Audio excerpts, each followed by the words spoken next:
విఘ్నేష్ రాజా డైరెక్షన్‌లో ధనుష్ హీరోగా, మమితా బైజ్ హీరోయిన్‌గా నటించిన మూవీ 'కర' రీసెంట్‌గా తమిళ్‌తో పాటు తెలుగులో కూడా విడుదలైంది. ఎలా ఉందో ఒకసారి చూద్దాం. కథ విషయానికొస్తే దొంగగా మారిన హీరో తనకు ప్రేమించి పెళ్లి చేసుకున్న హీరోయిన్ కోసం దొంగతనాలు మానేస్తాడు. కానీ కొన్ని కారణాల వల్ల మళ్ళీ దొంగతనాలు చేస్తాడు.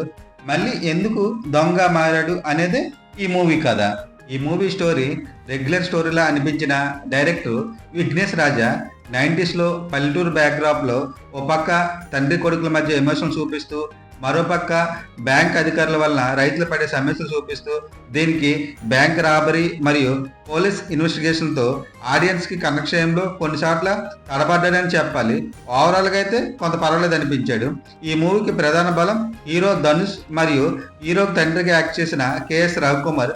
వీరిద్దరూ యాక్ట్ చేశారని చెప్పడం కన్నా జీవించారనే చెప్పాలి. దీనికి తోడు మ్యూజిక్ డైరెక్టర్ జీవి ప్రకాష్ కుమార్ తన బీజిఎంతో ఆకట్టుకున్నాడు. ఈ మూవీ ఫస్ట్ హాఫ్లో తండ్రి కొడుకుల మధ్య ఎమోషనల్ సీన్లు మరియు ఇంటర్వెల్ దగ్గర బ్యాంక్ రాబరీ ఆకట్టుకుంటే, సెకండ్ హాఫ్లో వచ్చే పోలీస్ ఇన్వెస్టిగేషను, దొంగతనాలు పెద్దగా ఆకట్టుకో. క్లైమాక్స్ అయితే కొంత పర్వాలేదు అనిపిస్తుంది. హీరోయిన్ మధ్య కెమిస్ట్రీ ఇంకా బెటర్గా ఉంటే బాగున్ను. ఈ మూవీ స్టోరీ స్లోగా సాగదీతో రెగ్యులర్ స్టోరీలా అవ్వడం వల్ల కొంత మైనస్ అనే చెప్పాలి.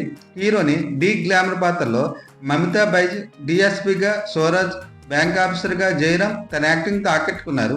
సినిమాటోగ్రఫీ అలానే నిర్మాణాలు కూడా బాగున్నాయి. ఓవరాల్గా ఈ మూవీ అయితే మరి అంత కాదు కానీ పర్వాలేదు అనిపిస్తుంది.